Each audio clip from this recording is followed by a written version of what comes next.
Halo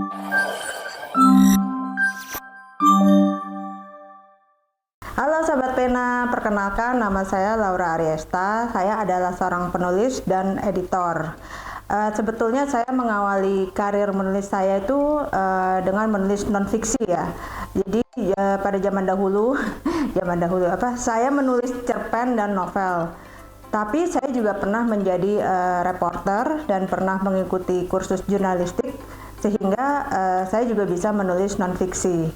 Nah, saat ini saya lebih banyak menulis biografi ya. Di antaranya tuh yang saya tulis biografi para profesional, pengusaha, politikus, dan juga ada kepala daerah. Ini sesuai dengan latar belakang saya yang pernah menjadi reporter, jadi saya juga mempunyai kemampuan untuk wawancara dan untuk memancing narasumber atau tokoh yang ingin dituliskan biografinya untuk bercerita lebih banyak. Dan menurut saya menulis biografi ini menarik karena saya juga bisa banyak belajar dari pengalaman para tokoh atau para profesional yang saya tulis kisahnya. Dan saya juga menambah kemampuan komunikasi interpersonal, bagaimana untuk mendekati berbagai karakter klien yang saya hadapi.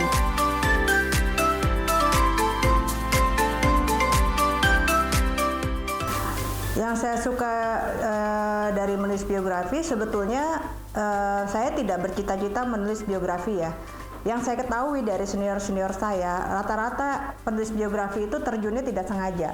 Itu juga yang terjadi sama saya ya. Jadi karena saya pernah jadi reporter, mungkin sekeliling gitu ya, atau semesta lah istilahnya ya, itu meminta saya gitu kan menuliskan kisah seseorang. Waktu itu awalnya ada penerbit ya, meminta saya menuliskan kisah seseorang, waktu itu runner up-nya, salah satu runner up Putri Indonesia lah gitu.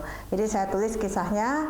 Nah, dari situ berkembang ada seorang petualang yang dia keliling dunia dengan motor gede, motor besar gitu. Saya diminta juga penerbit untuk menuliskan kisahnya, perjalanan dia keliling dunia ke beberapa negara menjadi kisah dalam sebuah buku. Nah, dari situ bergulir, kemudian klien-klien yang meminta saya secara personal, dan itu menarik karena saya sendiri tertarik pada bidang psikologi ya. Saya tertarik banget pada bidang psikologi sehingga saya mempelajari karakter orang, bahasa tubuh gitu. Saya jadi, kalau kliennya kayak begini, saya menghadapinya bagaimana gitu. Jadi saya juga tahu bagaimana cara-cara untuk memancing klien berbicara lebih banyak atau dia menumpahkan emosinya sehingga bisa saya tuliskan. Karena menulis biografi itu nggak sekedar menulis, tapi juga emosi dari tokoh yang kita tulis itu juga kita masukkan, ibaratnya ruhnya ya, ke dalam buku tersebut. Nah, itu menarik sih buat saya, dan saya juga jadi banyak belajar, dan semakin banyak klien saya juga skill saya juga bertambah. Dan selain itu saya pun juga, siapapun yang buka kelas biografi ya, Mbak Albertine Endah, Mas Anang YB, Ayu Arman, itu saya pasti ikut kelasnya untuk mengetahui pengalaman mereka masing-masing, style mereka menulis, style mereka riset, style mereka wawancara, dan itu menjadi pengalaman yang sangat menarik buat saya.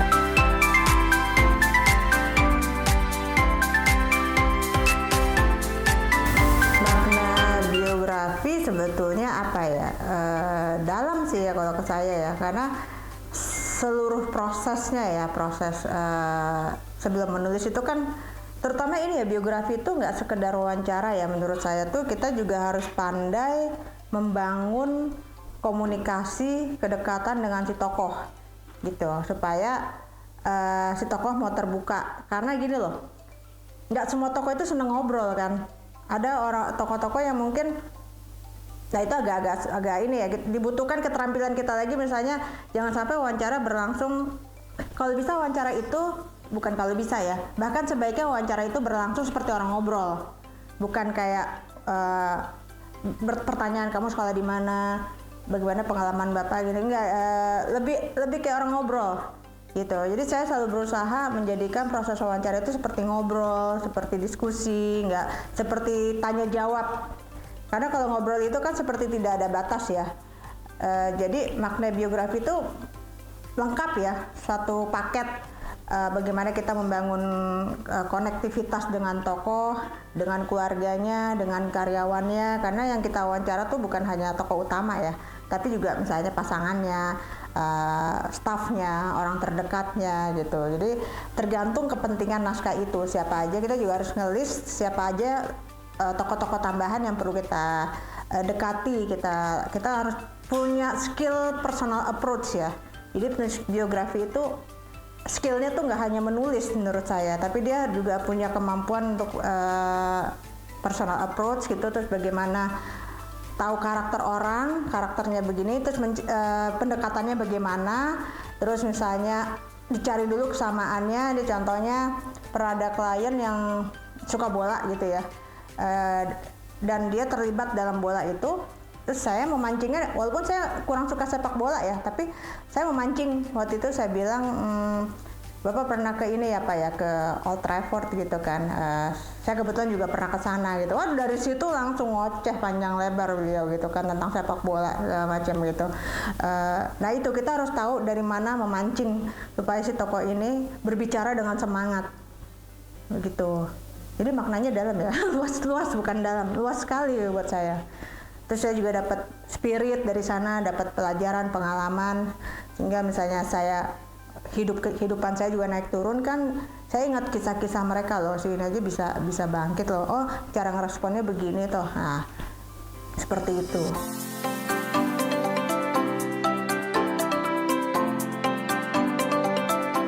Seterbuka apa seorang tokoh wawancara? Ini memang butuh kesepakatan.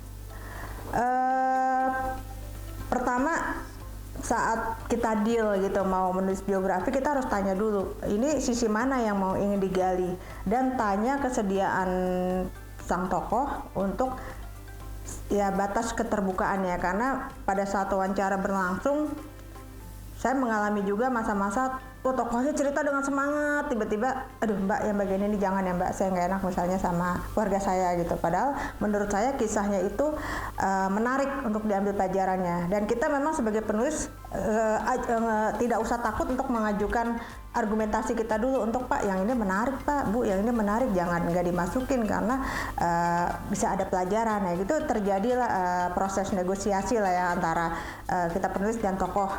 Kemudian saya juga pernah waktu itu diminta menulis semacam memoir seorang apa ya, dia bergerak di bidang musik lah ya, cuman musik Islami gitu lah. Cuman begitu saya wawancara lurus banget gitu loh. Saya aduh ini kok lurus sekali ya, maksudnya nggak ada dramanya kan. Penulis kan pasti mencari unsur yang bisa didramatisir ya. Nggak ada dramanya, kayak nggak ada masa downnya, nggak ada masa dropnya. Tuh saya udah pancing tuh. Saya nggak tahu apa memang hidupnya selurus itu atau memang dia tidak bersedia untuk menggali sisi tergelap atau sisi tersulit dalam hidupnya ya. Dan pada akhirnya memang proyek itu nggak jadi sih. Jadi di tengah jalan proyek itu batal, dan memang waktu saat wawancara saya merasa ini terlalu lurus sehingga unsur menariknya tuh kurang ya. Nah, jadi seterbuka apa seorang tokoh yang diwawancara itu kita butuh kesepakatan. Pertama kita tahu dulu tujuannya ditulis buku ini apa, kisah dia.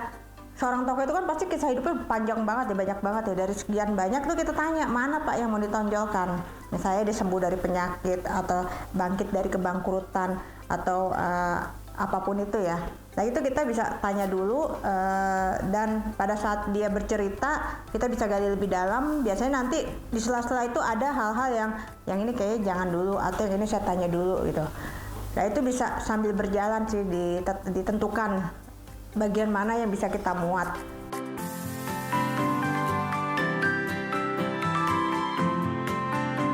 Menuliskan kisah biografi, ini kisah yang saya tulis bukunya tidak selalu terbit ya.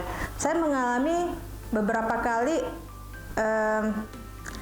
misalnya nih bukunya udah jadi, orangnya masuk penjara. Saya pernah mengalami itu, jadi sehingga bukunya belum terbit gitu. Padahal kisahnya menarik sekali. Atau kisah lain, ada klien saya kisah perjalanan kehidupan dia, pernikahan jatuh bangun gitu ya, pola asuh dari orang tuanya juga dia jatuh bangun begitulah. Jadi saat proses wawancara dia menangis di depan saya gitu, itu saya pernah mengalami. Sehingga dan kemudian pada satu titik dia merasa tidak siap kalau buku itu terbit karena takut berefek ke keluarganya gitu kan. Ya walaupun saya tetap dibayar lunas gitu, tapi sebagai penulis saya juga ada perasaan, aduh buku itu kan kayak ibarat anak juga ya, aduh kok nggak terbit sih, itu ada perasaan seperti itu gitu. Karena kalau buku itu terbit tidak bisa dipungkiri lah, setiap kreator itu pasti ingin diapresiasi, ingin diakui, perasaan seperti itu tuh ada.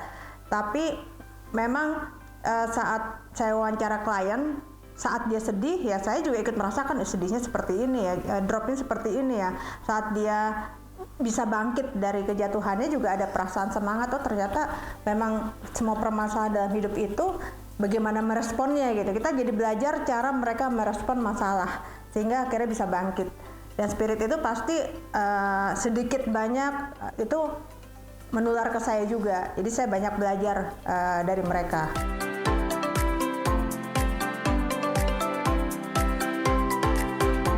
Kendala yang saya hadapi, biasanya sih kendala yang saya hadapi itu pada proses finishing. Ini seringkali terjadi nih. Begitu bukunya, naskahnya udah selesai, kan tokohnya harus baca ya. Itu biasanya terhambat kesibukan, tertunda sekian lama. Sementara kita kan punya deadline ya.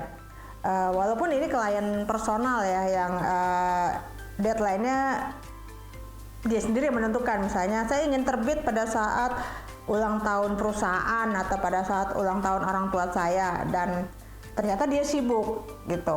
Nah sehingga naskahnya tuh lama di dia belum dibaca-baca ya. Biasanya saya mengingatkan, Mbak, Pak, Bu, jangan lupa naskahnya dibaca, nah, kan Bapak atau Ibu ingin terbit pada tanggal sekian nih. Nah biasanya kendala yang saya rasakan, kendala utamanya itu sih. Kalau untuk proses wawancara, mereka karena mereka yang ingin kisahnya ditulis itu mereka sangat kooperatif ya. Ya itu kendalanya sih pada saat finishing aja.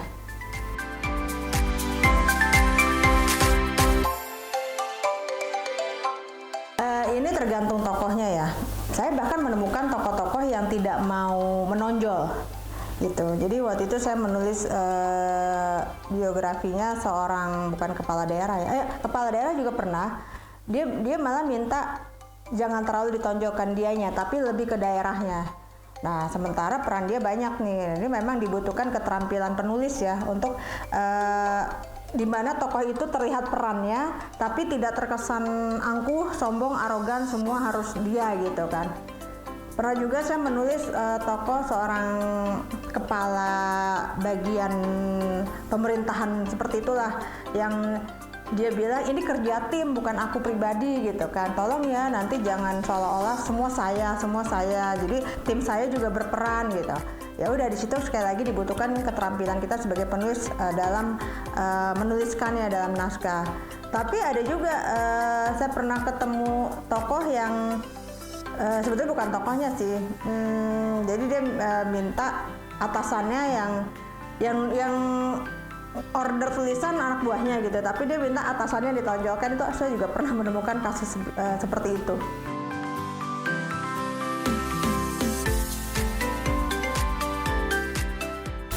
Ada sih, ini saya alami baru-baru ini ya. Sebetulnya untuk menceritakan ini saya khawatir dianggap aneh juga gitu, karena nggak masuk logika gitu. Jadi saya punya klien yang beberapa kali saya tuliskan kisah hidupnya dalam bentuk novel ya. Jadi klien saya ini ceritanya mengalami gangguan jin seperti itulah. Nah, setiap saya menulis bukunya dia itu saya pasti mengalami pengalaman aneh juga gitu kan. Cuman yang terakhir ini menurut saya benar-benar nggak make sense gitu. Jadi begitu saya tulis bukunya, saya mau menulis bab terakhir, itu sekilas kebaca dong yang atas ya. Di situ saya kaget, kok ada kata Tuhan, maksudnya gini, ada kata yang seharusnya bukan Tuhan tapi di situ Tuhan gitu kan. Akhirnya saya baca dari awal dong, itu beberapa kata di replace jadi Tuhan. Contohnya misalnya HR Bukhari gitu kan, HR itu jadi Tuhan, atau HR Bukhari nomor sekian itu Tuhan Bukhari Tuhan sekian. Terus kan ada dialog-dialog ya, dialog keseharian. Itu beberapa kata yang saya ingat ya, yang di replace jadi Tuhan. Selain apa, HR, nomor, temen, udah, gimana. Itu yang ketahuan, 5 kata itu. Ada juga yang saya bengong, ini gue nulis apa sih? Kok Tuhan, ada setiap berapa kata Tuhan, setiap berapa kata Tuhan. Itu saya bengong, asli bengong. Maksudnya gini, kalau cuma satu kata yang di replace, saya bisa, ini gue nggak sengaja kali ya, gitu. Tapi ini banyak kata gitu loh.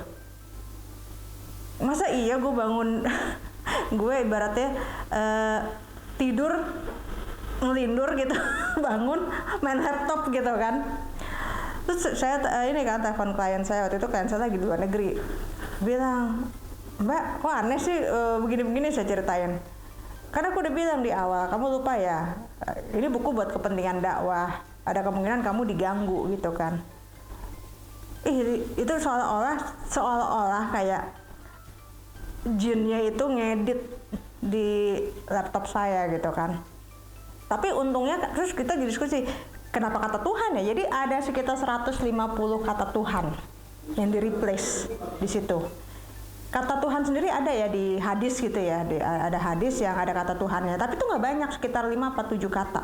Selebihnya 150-an atau 140 sekian itu replacean gitu loh. Itu yang saya benar-benar nggak make sense ya. Akhirnya pada saat, jadi kan saya harus membuka lagi referensinya kan, ini hadis ini dari mana, segala macam. Tapi amazingnya, masya Allahnya, yang ayat-ayat Quran tuh aman loh, nggak ada diganti kata Tuhan.